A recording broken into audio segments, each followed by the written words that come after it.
penyebab kematian salah satunya yang tertinggi adalah akibat diseksi aorta. Orang yang dengan riwayat tekanan darah tinggi itu sangat berbahaya akan kejadian penyakit diseksi aorta ini, ya.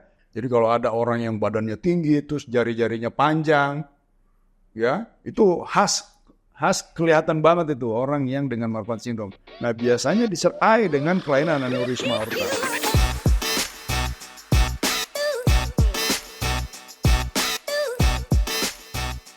Baiklah, selamat sore Sobat Sentra. Apa kabar kalian semua? Semoga dalam keadaan yang sehat selalu ya. Kita sapa dulu dokter kesayangan Rumah Sakit Sentra Medika Cibinong. Halo Dokter Sugisman. Halo, selamat sore Mbak. Sore Dok. Gimana Dok? Semangat ya Dok? Semangat, harus tetap semangat. Walaupun sore-sore mendung-mendung di luar ya kan Dok? Tetap harus semangat. Betul ya. Kita akan membahas tentang salah satu penyakit jantung yang ini luar biasa. Jika kita memahami lebih dalam, ini sangat-sangat fatal akibatnya jika pada pasien mengalami salah satu penyakit ini, yakni diseksi aorta, atau kita lebih kenal dengan robekan pembuluh darah utama di tubuh kita ya Dok ya? Ya, betul. Yaitu pembuluh darah aorta. Nah, kalau kita gali lebih dalam Dok, diseksi aorta itu apa sih Dok sebenarnya Dok? Ya, mungkin di antara kita semua banyak yang tidak mengenal tentang diseksi aorta karena dia mungkin sangat spesifik ya.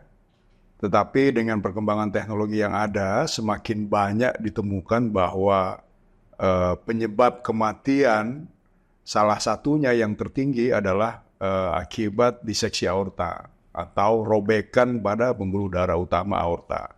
Ya, penyakit ini sangat mematikan dan kejadiannya sangat mendadak dan menyebabkan mortalitas dan kematian yang cepat pada pasien jika tidak dilakukan pertolongan sesegera mungkin di rumah sakit yang terdekat.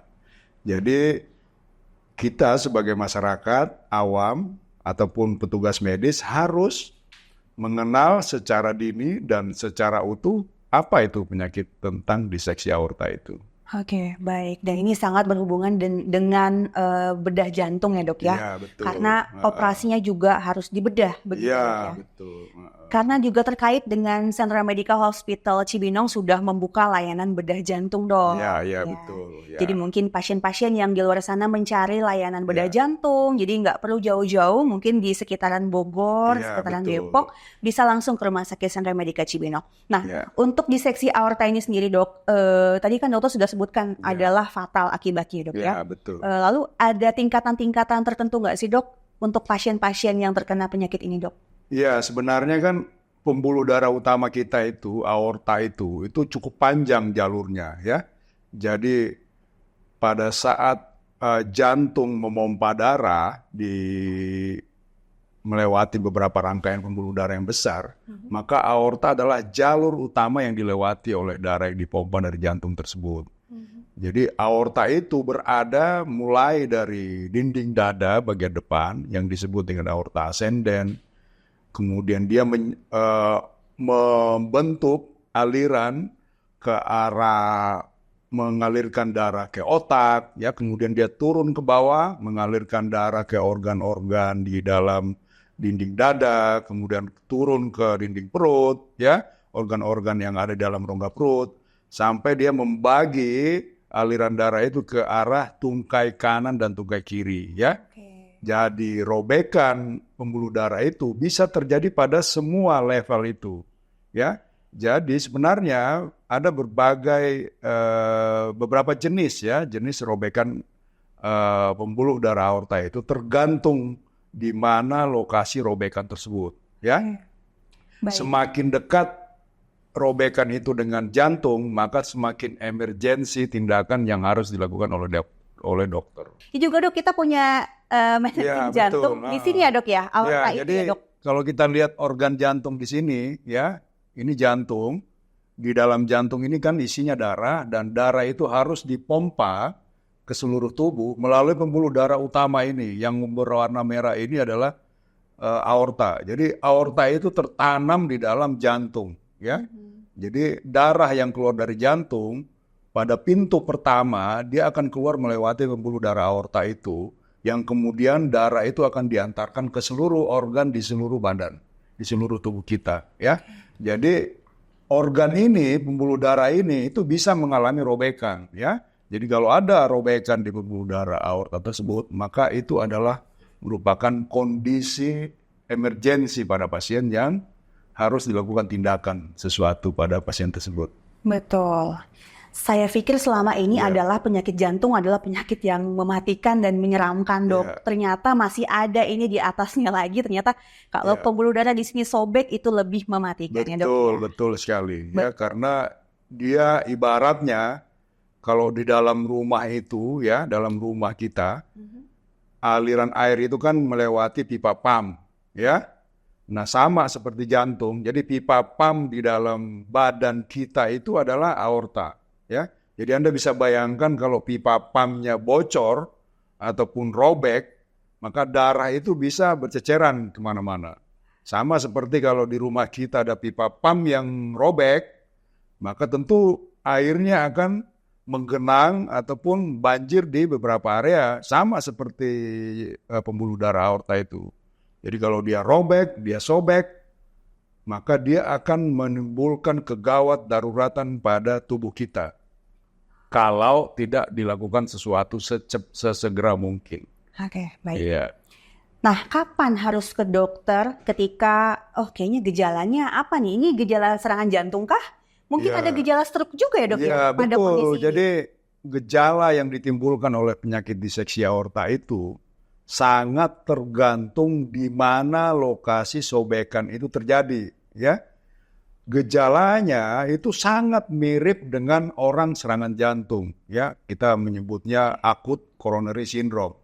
Jadi yang paling umum terjadi adalah nyeri dada, chest pain, atau nyeri dadanya itu sedemikian sakitnya seperti tersobek-sobek gitu, seperti tertekan, sama seperti gejala jantung. Makanya hampir semua keluhan nyeri dada itu bisa misdiagnosis, even sampai ke dokternya juga salah diagnosis. Betul. Kalau dia tidak melakukan pemeriksaan penunjang ataupun melakukan pemeriksaan secara cermat, sehingga keluhan diseksi aorta bisa dianggap keluhan akut coronary syndrome. Ya, itu kalau sobekannya berada di sisi awal dari pembuluh aorta, ya. Pangkal, pangkalnya. Kalau dia di pangkal yang sobek, maka keluhannya mirip dengan orang yang serangan jantung.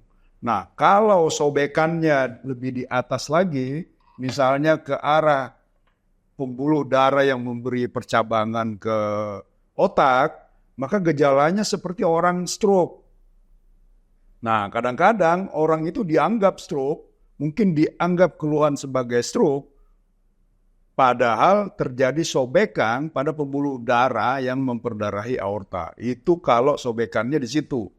Kalau sobekannya lebih jauh lagi, misalnya di daerah perut, maka keluhannya seperti orang sakit perut, nyeri perut. Ya, nyeri perut, jadi mungkin dianggap seperti keluhan organ-organ di abdomennya barangkali, sehingga itu bisa misdiagnosis. Ya. Bahkan keluhan diseksi aorta kalau pada tempat yang lebih jauh lagi bisa seperti keluhan tidak bisa berjalan. Kalau misalnya pembuluh darah yang ke arah tungkai itu juga mengalami sobekan. Jadi keluhannya sangat bervariasi, ya. Jadi mengenal keluhannya secara lebih cermat maka akan membawa kita ke diagnosis yang tepat. Oke. Nah, that's the point di sini, Dok, ya, untuk betul. kita mengetahui dengan adanya gejala-gejala atau keluhan-keluhan tersebut. Makanya kita membuka layanan bedah jantung ini kan salah satunya ini yang bisa, atau penyakit ini yang bisa ditangani oleh dokter-dokter spesialis bedah jantung, begitu ya, Dok, ya. Jadi kita juga harus jangan salah diagnosa, begitu ya, Dok, ya. Karena hampir sama sebenarnya dengan serangan jantung, mungkin tadi dengan stroke, tadi dengan kelumpuhan juga hampir sama. Makanya kita harus tahu atau tanya langsung kepada pakar atau ahlinya lebih dalam tentang si diseksi aorta ini. Karena ternyata banyak ya, Dok, ya, pasien yang dengan penyakit ini. Banyak sekali, bahkan banyak yang tidak terdeteksi. Jadi tiba-tiba pasien meninggal mendadak misalnya. Itu kalau bukan serangan jantung hampir pasti adalah diseksi aorta. Jadi banyak yang kita ketahui setelah pasien itu meninggal. Nah, dengan kemajuan teknologi yang ada sekarang, harusnya para dokter di unit gawat darurat itu sudah bisa mengenali lebih dini bahwa apa yang terjadi pada pasien adalah diseksi aorta. Nah, kalau dokter di emergency unit di IGD bisa mengenal lebih dini, maka tentu saja penanganannya bisa secara awal kita berikan kepada pasien sehingga mencegah ke arah morbiditas ataupun mortalitas pasien. Yeah. Baik, untuk faktor resikonya dok, apakah diseksi aorta ini hanya terjadi dengan orang lanjut usia atau seperti apa dok? Oh iya, sebenarnya diseksi aorta itu tidak hanya terjadi pada lanjut usia, justru pada usia muda juga banyak terjadi.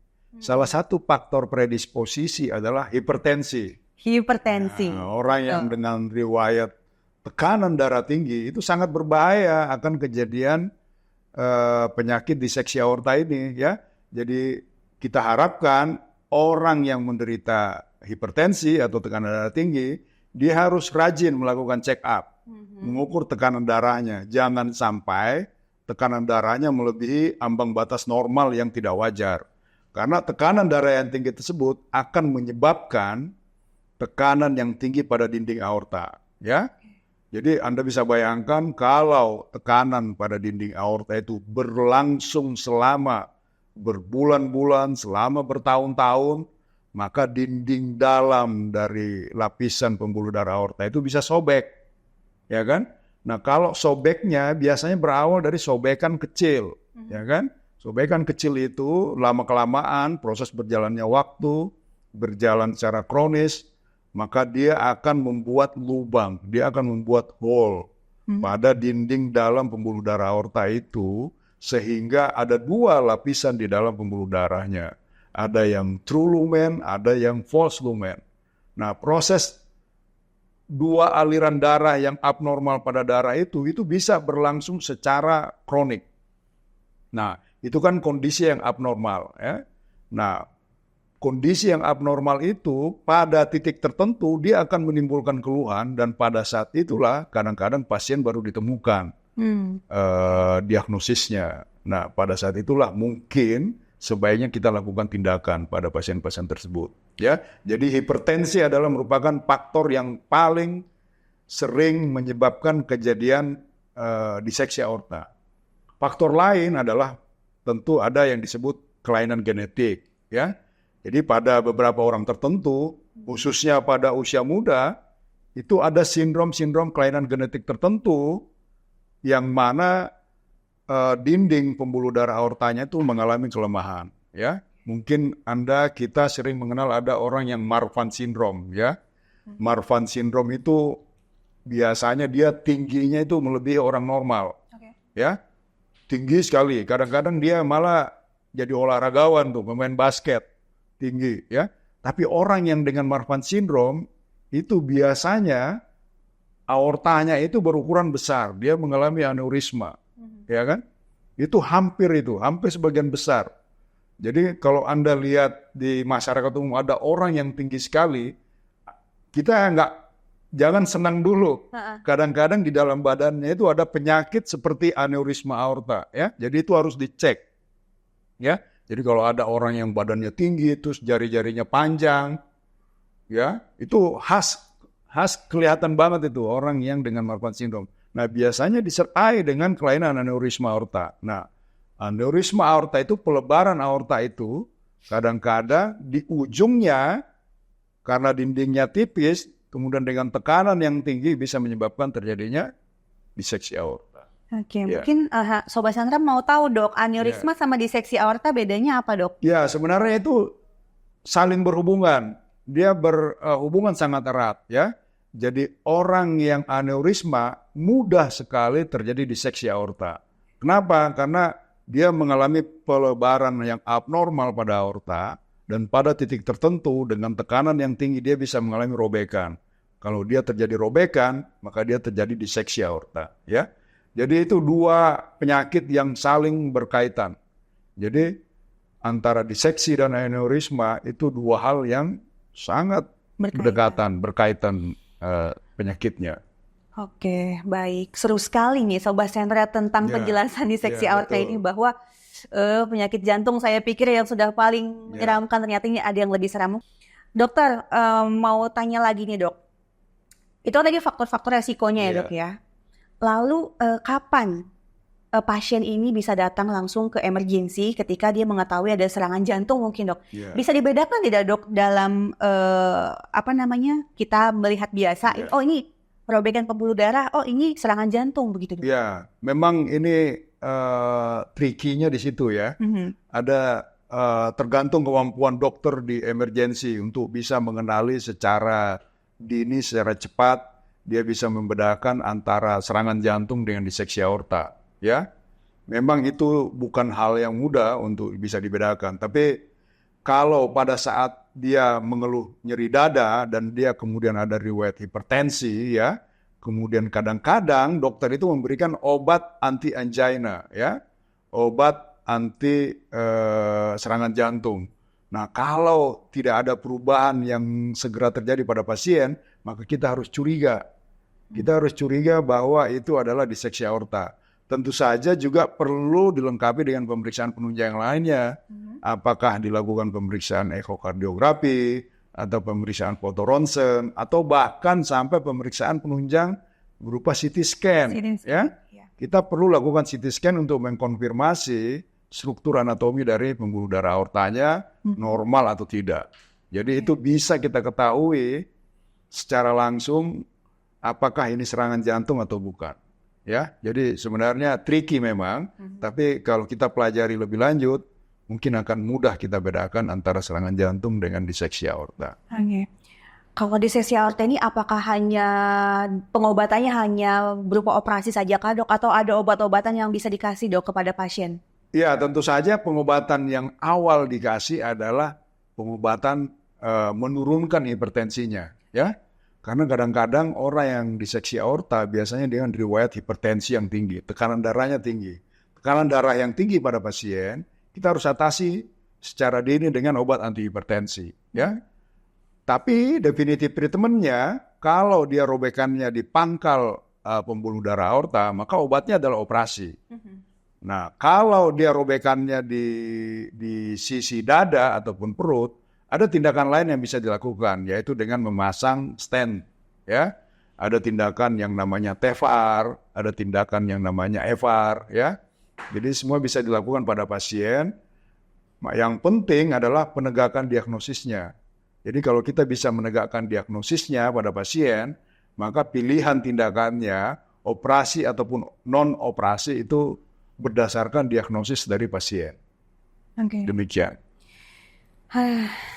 Saya deg-degan loh dok ngobrolin masalah diseksi aorta ini gitu kan. Nah kita dok sebagai masyarakat awam begitu ya dok ya, gimana kita menjaganya dok untuk tidak sampai terkena penyakit ini gitu dok? Iya, tentu saja ada beberapa hal yang bisa kita cegah, kita bisa mengurangi resikonya. Jadi karena tadi prediktornya faktor predisposisinya adalah hipertensi, maka tentu saja hal pertama yang harus kita jaga adalah menjaga agar tekanan darah kita tidak tinggi, ya.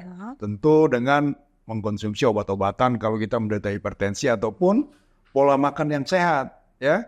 Jadi pola makan yang sehat juga akan mempengaruhi kontur anatomi dari pembuluh darah kita, termasuk di dalamnya adalah kebiasaan merokok. Ya, kebiasaan merokok itu bisa merusak kekuatan daripada dinding pembuluh darah. Jadi hal-hal lifestyle, pola makan, kemudian existing penyakit komorbidnya harus diatasi. Itu hal-hal yang sebenarnya bisa kita cegah agar kemungkinan penyakit diseksi aorta itu bisa kita cegah agar tidak terjadi lebih lanjut.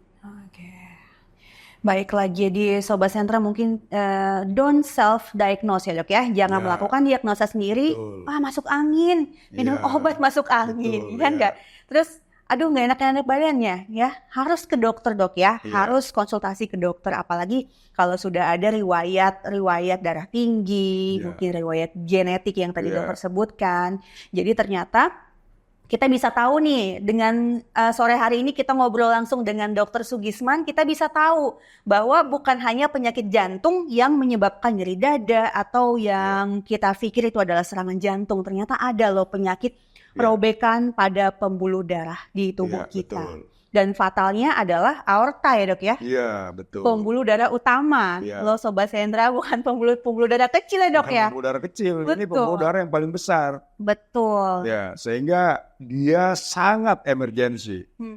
Jadi dia sangat emergensi dan mengancam nyawa kita. Betul. Jadi jangan sampai terjadi kejadian diseksi karena itu benar-benar life threatening. Ya. Jadi dia mengancam nyawa pada pasien yang menderita penyakit itu. Makanya edukasi tentang diseksi ini menjadi sangat penting bagi kita agar kita bisa mengenal lebih dini penyakit-penyakit tersebut. Jadi pada teman-teman sentra yang menderita penyakit hipertensi misalnya, ataupun ada kelainan genetik seperti Marfan syndrome tadi, dia harus mawas diri, dia harus rajin melakukan check up, ya, medical check up. Dengan melakukan medical check up, maka kita bisa memantau faktor-faktor resiko yang bisa kita kendalikan agar tidak memberikan dampak buruk pada kemungkinan terjadinya diseksi aorta tadi itu. Betul. Jadi lifestyle, pola makan, ya itu semuanya tetap harus dijaga baik. Betul. Yeah. Jadi kalau misalnya sudah terdiagnosa atau mungkin ada keluarga ya dok ya yang betul. Kita pikir penyakit jantung, tapi tunggu dulu, jangan dulu, kita harus tanyakan langsung kepada dokter ahli bedah jantung ya dok ya. Dan jangan khawatir Sobat Sentra, karena di Sentra Medica Cibinong ini sudah ada layanan bedah jantung ya.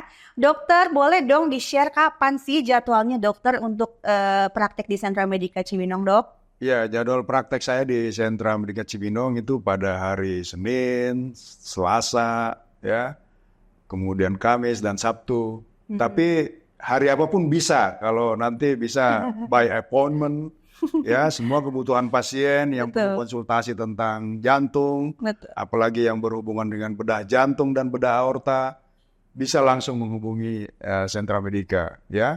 Tim kami akan siap memberi layanan konsultasi. Ya, karena orang dioperasi itu kan perlu konsultasi dulu. Betul. Ya. Jadi kita harus memberikan penjelasan yang benar kepada pasien. Jadi jangan sungkan-sungkan untuk segera datang ke Sentra Medica untuk melakukan konsultasi dulu, ya. Karena kadang-kadang di masyarakat kita ini lebih banyak konsultasinya di media sosial, ya kan? Jadi mungkin dia melakukan self diagnosis tadi. Kemudian dia juga melakukan self-treatment. Self-treatmentnya didapat dari informasi yang salah. Betul. Informasi yang salah itu bisa datang dari tetangganya, bisa datang dari keluarganya, bisa datang dari media sosial yang mungkin bukan ahlinya, ya. Tapi datanglah berkonsultasi ke dokter yang memang ahli tentang penyakit itu. Betul. Agar informasi yang diperoleh tidak misleading, ya. Nah, orang yang punya informasi yang benar biasanya oleh dokter ahli yang berwenang memberikan penjelasan itu, ya. Karena apa yang akan dilakukan pada pasien benar-benar harus disesuaikan dengan penyakit yang diderita oleh pasien, ya. Betul. Karena sering kita lihat di masyarakat kita, penyakit yang diderita oleh pasien itu disamakan dengan penyakit yang lain, padahal penyakit jantung itu macamnya banyak. Betul. Ya? Luas ya dok ya? Luas sekali penyakit jantung itu. Jadi nggak bisa kita menyamakan penyakit jantung yang saya derita dengan penyakit jantung yang tetangga saya derita. Betul. Ya kan? Kita kan sering mendengar, loh kok tetangga saya bisa dipasang stent, kok saya nggak bisa dipasang stent. Nah, walaupun mungkin penyakitnya sama misalnya. Jadi kadang-kadang informasi itu yang membuat misleading pada pasien. Nah, untuk menghindari itu, tanyalah kepada ahlinya, ya. Dan Sentra Medica adalah tempat yang tepat untuk mendapatkan informasi yang tepat terhadap segala jenis keluhan yang meliputi jantung dan pembuluh darah. Betul. Ya, semua kita bisa tangani dan handle di rumah sakit ini. Betul. Semoga kedepannya ini menjadi pusat layanan jantung Ya, utama betul. Ya. Kabupaten Bogor ya dok ya. Ya, minimal untuk kawasan sekitar ini dan tentu saja kawasan yang lebih luas dari itu. Betul. Ya. Karena jantung bagian dari organ kita yang paling vital dan Ya, betul. sangat-sangat fatal jika kita salah-salah diagnosa ya dok ya.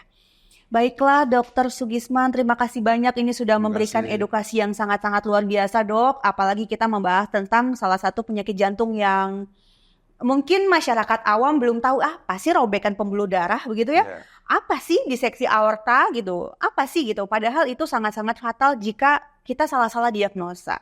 Jangan sungkan tadi kata Dokter Sugisman untuk langsung telepon ke Sentra Medika Cibinong apabila Sobat Sentra ada keluhan terkait masalah penyakit jantung ya dok ya. Dokter Sugisman 24 jam dok. Siap. Tapi dokter jangan lupa untuk selalu jaga kesehatan dok. Oh siap, pasti. Ya. Penyakit jantung boleh olahraga dok? Oh boleh. Boleh ya. Justru kita anjurkan dia melakukan olahraga sesuai dengan kapasitas yang dia miliki ya. Nah, tapi mungkin olahraganya adalah olahraga yang bisa terukur ya. Jadi bukan olahraga yang ekstrim gitu. Karena orang yang menderita penyakit jantung itu kan resiko kalau dia melakukan aktivitas yang berlebihan. Ya. Nah justru pada saat kita sudah tangani penyakit jantungnya, dia boleh berolahraga apapun yang dia inginkan. Sesuai hobi yang dia senangi. Informasi kepada Sobat Sentra, mungkin kemarin kita sudah melakukan bedah jantung di Sentra Medika Cibinong dan sekarang pasiennya sudah beraktivitas seperti biasa ya dok ya. Jadi jangan takut mungkin yang mau melakukan operasi bedah jantung. Baik dokter, saya pamit lagi yang kedua nih ya. Jadi semoga Sobat Sentra ini bermanfaat ya untuk kita semua. Sebarluaskan, jangan lupa like, comment, and share dok. Mungkin dokter punya Instagram? Punya? Ada tapi nggak terlalu. Oke, nanti kita share ya. Dan juga nanti kalau Sobat Sentra mau tahu lebih jauh tentang jadwal praktek dokter, boleh di chat nanti di customer care kita. Dokter Sugisman, terima kasih banyak. Selamat sore semuanya. Semoga sehat selalu ya dok ya. Wassalamualaikum warahmatullahi wabarakatuh.